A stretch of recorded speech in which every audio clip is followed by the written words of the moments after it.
Hey you guys, this is Gabby from Budlong Avenue Productions, and I am here to come back with my episode 9, season 16 review of RuPaul's Drag Race. If you hear some frogs and chickens in the background, I'm in the boonies, and yeah, this is my environment for the time being, so just getting these reviews out to you any way that I can. You know, I've had an entire week to process Tsunami's eliminations, so let's just jump right into it.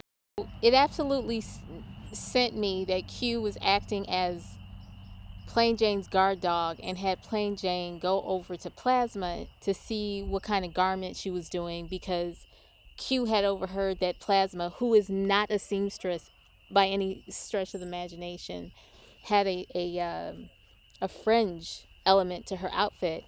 And the standoff of like Jane like going over there and be like, so I heard you were doing X, Y, and Z. I'm like, girl, why do you care?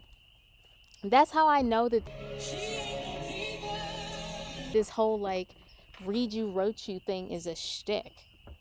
Because if you were that confident in what you were doing, you wouldn't have cared. You have people like Saphira that are taking time out of constructing their garment to help other people, and you have people like Jane haven't even seen the garment and are already speculating on what's going on. So I just thought that was strange. My fingers are like cold. I think you're dying, sister. Seeing how quick these contestants are with each other is why it's so important to cast a season where everybody really connects, because I love watching them interact with each other. Season 16 has one of the strongest casts, definitely within the last 10 seasons, but overall for the US franchise, just very strong cast that gels together. They play off each other extremely well. And there doesn't seem to be any like really negative beefs. Any really negative beefs were gone when Amanda had left, because then Plain Jane didn't have anyone to put her emotions and thoughts on like that. I don't want to be in the bottom. Don't manifest a bottom placement, Plazzy. But definitely staying out of the bottom would be a good idea. Thanks, wow. Saphira is the second person to check on Plasma, but her advice seems genuine and not rude, unlike Dawn's. That was so sweet of Saphira to see Plasma just lose her self-esteem and confidence after her conversation with Dawn. I mean, at this point, I don't know, they might be friends in real life, but I would not look to Dawn for any kind of upliftment whatsoever. She ain't got it. A hug from Saphira, feeling the vibration of their voice as they're building you up, must feel like walking into heaven. Plasma might be going home this episode, but in that moment, she was the true winner of season 16. I mean, who doesn't want Saphira Crystal to put their big arms around you and just talk you down? It's gonna be okay. Like, oh, I got a cameo from her, and it's just like, it felt like this woman knew me. Good for you, Plasma. I'm not hearing the joy of Plasma right now. You have 2 wins. Keep that momentum going in your brain. Saphira is manifesting a professor gig for the new iteration of RuPaul's Drag U. I definitely feel some kind of big hosting or mentoring opportunity for her real soon. When the music played before Plasma started going into her backstory, I rolled my eyes because I was like, oh my god, they're really about to send Plasma to the house. Ru looks gorgeous. Her look is giving 1989 rocker Barbie presenting at the Oscars. I love the hair. That hair is one of my favorite wigs on Ru. It's beautiful. I love the detailing on the back of Plain Jane's look.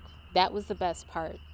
Let me guess, you're doing something matronly. I do think it was rich, however, of Plain Jane to try to read Plasma for using her same silhouette when Plain Jane's current runway is similar to a lot of silhouettes she's worn in the past, namely the girl group challenge.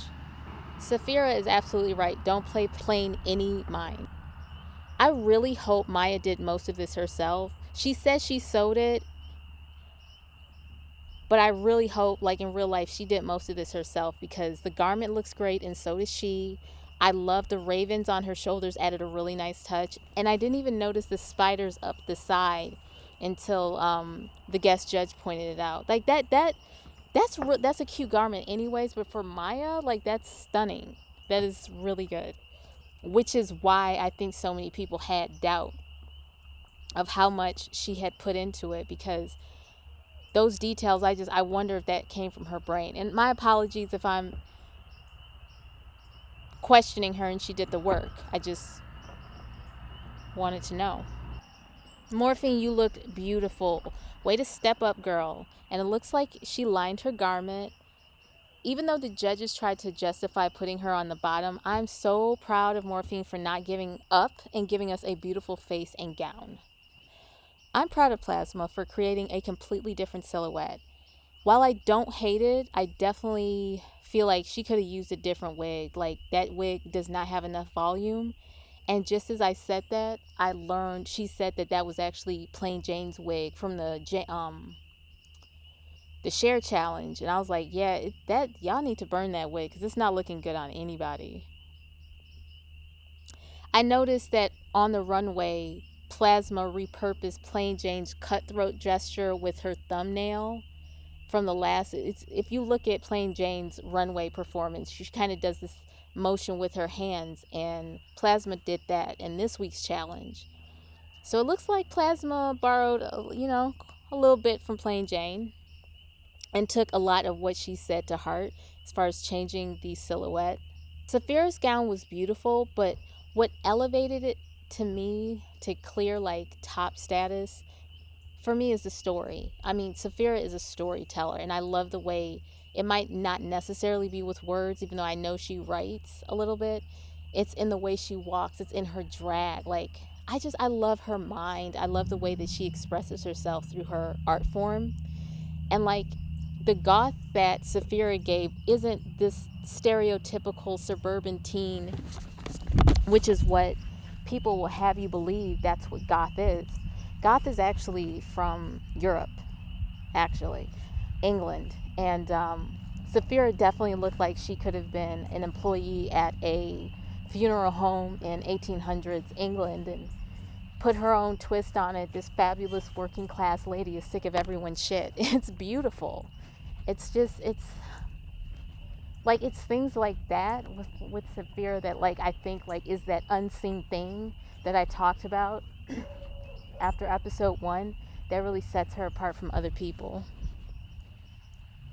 It's worth mentioning that Saphira got top placement for this design challenge with no immunity potion. She helped Maya quite a bit and proved that you can be accomplished, talented, and kind. I've loved this story for Saphira. I love it for her because I see a lot of my personality and some of my thought processes through Saphira when she speaks and when she acts. And I really, really, really have been connecting with Saphira this season, and it's just great to see that she's a badass and she's great at her job, but she's also a real person. I love that. So God bless her. And I love how much love she's showing all the queens, but also the black queens in particular. Like, she gets it. She understands what she's up against in this industry and doesn't seem blind. I was gobsmacked by the other bottom queen, Plasma, calling out Maya for not making her own dress. Yes, Dawn, weaponize that engineering degree. I loved hearing her explain the physics behind her dress. I think the critique about Plasma's look having too many influences is BS. Clearly, she's got on a Bowie goth-inspired look. Saphira telling Maya to take the do-rag off is so on brand. She's even mothering from afar. Maya ate that lip sync. No wig, no problem apparently. Plasma fought hard though. Seeing Dawn gagging about Plasma's elimination after giving her the advice that got her on the bottom and got her eliminated absolutely sent me. I think it's notable that Plasma left the competition trying a completely different look, which is proof that even if her effort was not successful this time, she's no one-trick pony with a limited shtick. That's my review for RuPaul's Drag Race Season 16, Episode 9. We're so close to the finale. And I really can't wait to see these last 3 or 4 episodes before the finale play out. So, woo! Okay, you guys, have a wonderful week, and I will talk to you later. Bye.